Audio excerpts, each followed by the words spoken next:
Vamos falar agora sobre o curso do ILP, sobre a nova lei das licitações. Sobre este assunto, eu vou conversar agora com o advogado Júlio Comparini. Ele é professor de Direito. Bom dia, doutor Júlio. Seja muito bem-vindo aqui ao Jornal da Rede Alesp. Olá, Jeremias. Bom dia. Tudo bem? Satisfação estar aqui.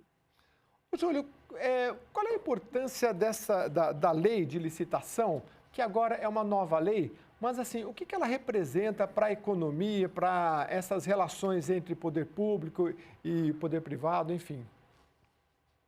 Jeremias, obrigado pela oportunidade de esclarecer um pouco sobre esse assunto para os telespectadores da TV Alesp e também mencionar a importância do nosso curso que está sendo proposto, então, em parceria com o ILP, né, e da Alesp.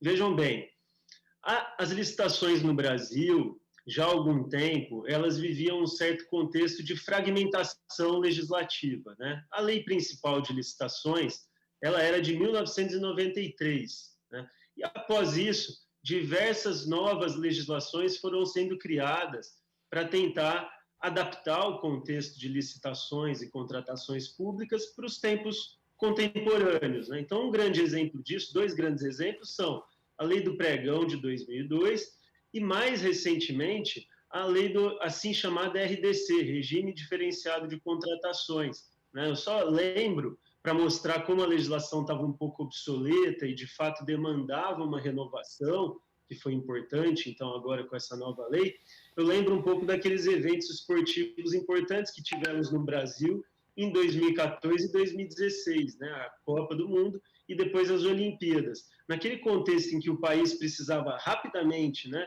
produzir obras de dimensão considerável, percebeu-se que utilizar aquela legislação antiga levaria ao fracasso, né, levaria à impossibilidade dos eventos de fato acontecerem. Então, foi pensada, por exemplo, naquela época, essa nova lei, aquela lei, então, de RDC, para se modernizar um pouco o Instituto da Licitação. Isso veio vindo, os entendimentos foram sendo feitos, de modo que agora, então, em 1º de abril desse ano, foi sancionada essa nova legislação, que, de fato, como você bem colocou, expressa, em algum sentido, uma certa modernização das licitações e contratos no Brasil, né? Essa modernização, ela tem vários pontos importantes para o mercado e para o setor público, né? Eu só faço um destaque, antes de a gente poder abordar, de repente, algumas novidades dessa lei, né? A lei entrou em vigor no dia 1º de abril, porém existe ali no final da lei, no artigo 193, ela é uma lei de 194 artigos, né, bastante longa, ali no final dela, no artigo 193, está previsto um gatilho de 2 anos em que essa lei, ainda que vigente, ela vai poder ser aplicada em concomitância com a legislação antiga, né? Então, o que a gente tem observado nesse primeiro mês, pelo menos, né, a lei completou aí um mês agora de vigência, o uso dela ainda é pequeno, né? Como eu acabei de abordar, a lei é muito longa, ela é bastante detalhada, são 194 artigos, e o que fica evidente é que a administração, nos mais variados entes e órgãos, né, a União, os estados e municípios, ainda não conseguiram, por assim dizer, tomar conhecimento dessa lei e ter segurança para passar a aplicá-la. Então, nos próximos 2 anos, a legislação antiga e essa nova irão conviver. É isso a título de apresentação. Doutor, então vamos falar das principais novidades aí dessa nova lei de licitação. O que chama mais atenção? Olha, uma coisa bastante interessante dessa legislação, que é uma intenção muito positiva, é a previsão da criação de um portal nacional de contratações públicas. Já tem sido até chamado no meio do direito público de PNPC, Portal Nacional, PNCP, Portal Nacional de Contratações Públicas, né? Qual é a proposta por trás desse portal? Unificar todos os dados e toda a publicidade relativa a licitações no Brasil. Então, todos os órgãos em todas as esferas, municipal, estadual e na esfera da União, irão irrigar esse portal nacional, né, online, com todas as informações de licitações, das mais variadas modalidades que precisem ser feitas, e também, o que é muito interessante, dos licitantes. Então, aquelas empresas que pretendem ser contratadas pelo poder público, né, que pretendem disputar as licitações, vão ter também os seus dados alocados nesse portal nacional. Isso é importante, entre outras coisas, e esse é um ponto bastante forte da nova legislação, para o controle efetivo da probidade das contratações, né? Então, como eu acabei de anunciar, as empresas vão ter os seus dados alocados nesse portal, de modo que uma empresa que eventualmente no município, vamos pegar os extremos, no Rio Grande do Sul, que pretenda participar de uma licitação no Amapá ou algo do tipo, uma informação negativa dessa empresa, que eventualmente antes não seria descoberta, até pela distância, né, pela dificuldade de obtenção dos dados, então uma má prestação de serviço dessa empresa no Sul possivelmente impeça ela de ser contratada lá no Norte, né? Então é um mecanismo de transparência, né, de unificação, e a lógica é de simplificar as contratações, né? Afinal de contas, o direito deve servir para auxiliar a administração pública a atingir os seus propósitos, né? E não simplesmente para atravancar. Então, esse é um ponto bastante interessante, tá? Esse portal nacional de contratações públicas.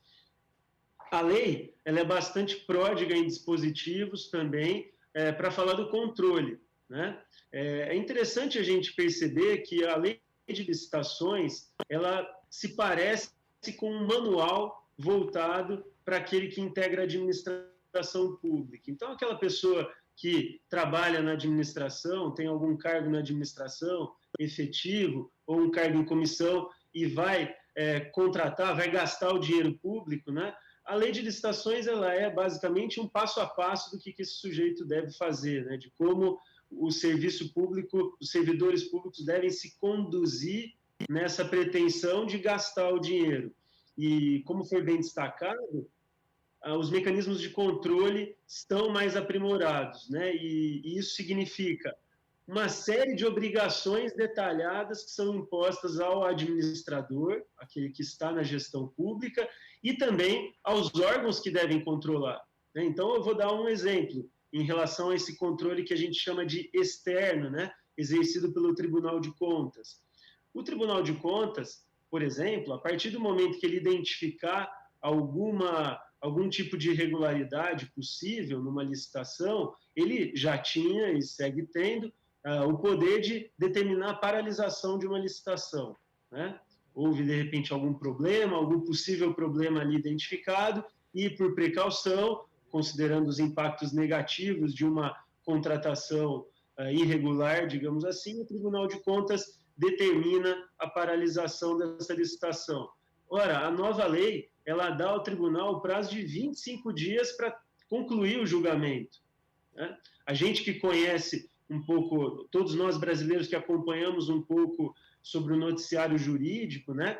Aqui na TV Alesp, em todos os outros meios, né, de comunicação, a gente sabe como o direito tem uma característica de se alongar, né? Essa lei, então, ela busca manter o rigor da fiscalização nesse dispositivo e, ao mesmo tempo, dar eficiência para a administração, né? A administração não pode ficar aguardando anos e anos uma solução dos tribunais. Então, muitas obrigações para os gestores e para aqueles responsáveis por controlar a administração, tanto internamente como externamente. Entendi. Fique à vontade para falar de outras novidades, mas me ocorreram duas coisas aqui, doutor. Uma é sobre seguro. Teve um debate aqui no Parlamento Paulista de, por exemplo, de grandes obras como o metrô, você ter um seguro na licitação que, caso em alguma intercorrência, a empresa teve um problema, vai ficar 6 meses a obra parada, seguros possam compensar isso. Isso deve estar, já estava na legislação ou não faz parte da legislação? Aí é o executivo que tem que determinar. Olha, muito bem pontuado, viu? Essa é uma das grandes novidades dessa lei, um ponto realmente essencial. A previsão agora do seguro-fiança, ela vai permitir, basicamente, né, em linhas gerais, que a administração ao contratar, como bem colocado aí por você, uma obra do metrô, por exemplo, caso essa empreiteira, né, essa empresa que está executando, por exemplo, construindo uma estação do metrô, venha ter alguma intercorrência, ela chegue no limite à falência, vamos dizer, o cenário mais catastrófico, a seguradora tem a obrigação de dar continuidade na execução. Então, de fato, isso é fundamental. A gente sabe como, no Brasil, muitas vezes, a gente vê obras pelo meio do caminho, né? Basta a gente andar por aí pelas nossas cidades, pelas rodovias, que a gente vê algumas obras em estágio intermediário ainda, sem acabamento e paradas, né? Paralisadas. Então, essa, de fato, é uma lembrança bastante oportuna a respeito de um ponto que aparece, sim, nessa nova legislação. Que ótimo. A administração, reiterando, quando ela entender pertinente, né, ela vai poder exigir do contratado que apresente esse seguro-garantia. É claro que isso vai ser incorporado nos custos, né, que a administração vai ter que pagar para o contratado. Mas, de toda maneira, caso esse contratado tenha algum problema, a seguradora assume a obrigação de prosseguir e entregar, fazer entrega desse serviço ou obra. É muito importante. Em outros países já mais comum essa questão do seguro, muito importante. Doutor, em relação à pandemia, nós vivemos, por exemplo, aqui um debate na Casa Legislativa da calamidade pública, por exemplo, né? Então, quando você decreta a calamidade pública por conta, por exemplo, da pandemia em um município, no estado, aquele prefeito ele pode deixar de fazer a licitação. Nós evoluímos alguma coisa nesse sentido, assim, é tudo ou nada ou entre licitação e, por exemplo, ver o melhor de 3 preços, porque a lei traz graduações, né? Como é que é isso na prática? O que você pode... E não sei se a lei trouxe alguma alteração. Não sei se eu fui claro na minha pergunta, mas assim, a prefeitura tem que comprar, sei lá, máscaras, não precisa licitar. E aí é preciso, claro, que o Tribunal de Contas observe, mas o que a lei fala na questão da pandemia e da calamidade pública? Olha, vejam bem, foi bem tocado aí esse ponto que é interessante, muito contemporâneo, né, muito atual, mas realmente a lei de licitações, ela vai ser compreendida como um diploma geral, né? Como você colocou muito bem aí, muito bem lembrado, existe uma legislação atualmente em vigência no Brasil, até o fim do reconhecimento desse estado de calamidade, né, que esperamos que seja breve, e que ela permite ali algumas facilidades, ela permite que se evite algumas amarras, em algumas hipóteses, a contratação direta, sem licitação, como bem colocado. Mas isso deve ser compreendido, de fato, como um caminho intermediário. Tá? A legislação ela não prevê, acho que foi um dos pontos da sua pergunta, acho que está uma sugestão interessantíssima, ela não prevê um caminho intermediário, por assim dizer. Né? O que eu posso, já me aproveitando, se você permitir, da sua pergunta, anunciar a respeito dessa nova lei ela prevê uma nova modalidade de licitação, né? Mas aí ela já não é algo que tenha relação com essa situação de calamidade, situação triste que nós vivemos. Tá? De fato, o que normatiza essa situação de calamidade que a gente vive é essa própria legislação que está em vigor nesse período, que, então, ela abre um pouco as possibilidades de contratação pública, mas fora desse período prevalece esse rigor detalhado e essa preocupação, então, bastante minuciosa da legislação que entrou em vigor no último dia 1º. Muito legal. Doutor, com essa nova legislação, o senhor pode dar 2 exemplos? O senhor acha que vai ser acelerado? E, assim, hoje, como é que funciona na prática? Eu tenho uma empresa, eu quero participar de uma licitação, sei lá, para oferecer veículos para um determinado poder público. E aí vai sair o edital, eu vou participar, outras empresas vão participar. E o senhor acha que esse processo vai ficar mais rápido agora? E nesse caminho tem alterações relevantes? Como é que deve ficar depois com essa nova lei?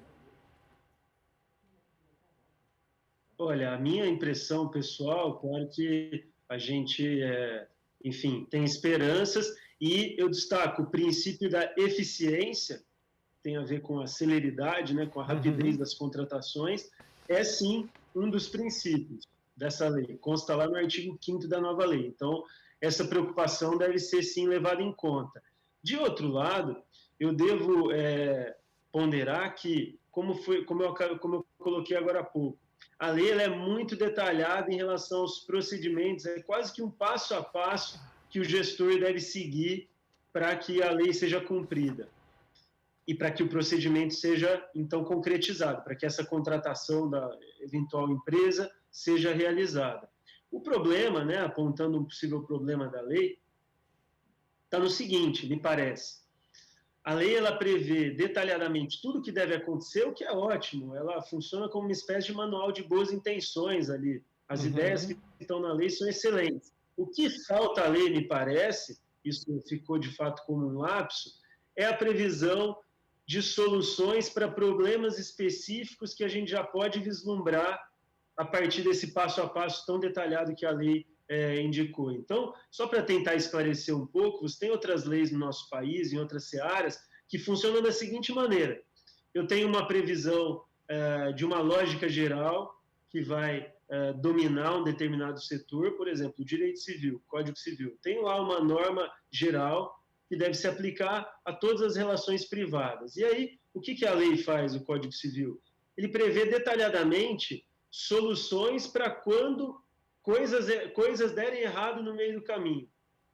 Então, eu já estou adiantando ali qual é a solução quando algo daquela lógica geral não for seguido. O que me parece, e nesse ponto, então, uma carência da lei, é que a nossa lei de licitações não se irradiou um pouco dessa lógica, porque então você tem um passo a passo muito definido, que se tudo der certo, as pessoas estiverem com boas intenções e não houver nenhuma intercorrência externa, ela funciona perfeitamente, é um ótimo diploma, é muito bom para o país. Só que penso que vai haver muita disputa em relação a esses detalhes que são previstos na lei e que a gente sabe, na prática, muitas vezes não podem ser cumpridos. Né? Mas aí a ressalva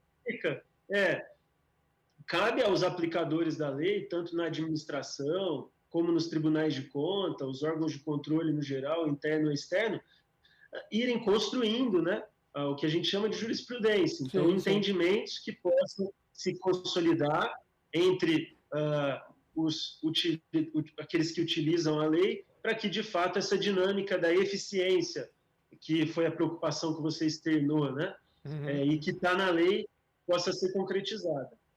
Doutor, a gente ainda tem 3 minutinhos, eu queria fazer uma pergunta que eu acho relevante também em relação ao pequeno produtor. Como é que é a realidade hoje? Porque a grande empresa, ela tem um advogado, uma equipe jurídica que pode trabalhar. Mas eu sou lá, não sei, um produtor de leite lá no interior e eu quero participar lá, eu quero vender meu leite ali para as escolas, sei lá, É difícil, na prática, esse pequeno, ele consegue, porque também, não sei, talvez se é o caso da licitação, tem outras modalidades, mas para o pequeno, a lei melhorou ou ainda não? Olha, realmente, esse acho que é um problema que atinge o Brasil, não só em relação à licitação, mas em relação a tudo aquilo que é definido pelo direito, né? Existe uma certa complexidade na legislação. Então, de fato, para que um empresário, ainda que pequeno empresário, como você colocou, um empresário mais simples, por assim dizer, ainda que ele tenha toda a documentação, ele tem em tese tudo que é possível para participar de uma licitação, muitas vezes ele fica ali receoso, não entende muito bem o que está acontecendo, e aí, de fato,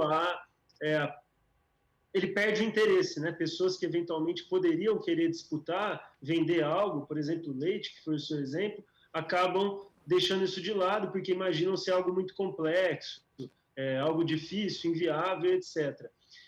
Eu recupero a minha primeira fala aqui de uma grande novidade da lei, aquele Portal Nacional de Contratações Públicas. É óbvio, a gente sabe que a internet ainda não está disseminada em todo o país, né? Mas cada vez mais ela vem chegando a todas as localidades. Então, a ideia desse portal, eu reitero, é simplificar o procedimento de contratação. Então, se esse portal vier de fato a funcionar, o empresário, por exemplo, vai ter condições de se cadastrar nesse portal, subir ali alguns documentos de constituição básicos da sua empresa, né, alguma documentação básica, e então participar das licitações que inclusive podem ser, boa parte delas, feitas no ambiente virtual, né, para facilidade e para eficiência da contratação. Muito bem. Doutor Júlio Comparini, advogado e professor de Direito, obrigado pela sua participação aqui no Jornal da Rede Alesp, nos esclarecendo. Obrigado, a satisfação é minha. Vamos voltar a esse assunto porque é bem importante, né? Uma nova lei de licitação, nesse momento em que a gente depende tanto do poder público e acho que como indutor de toda a economia é muito importante a gente ter acesso a essas informações.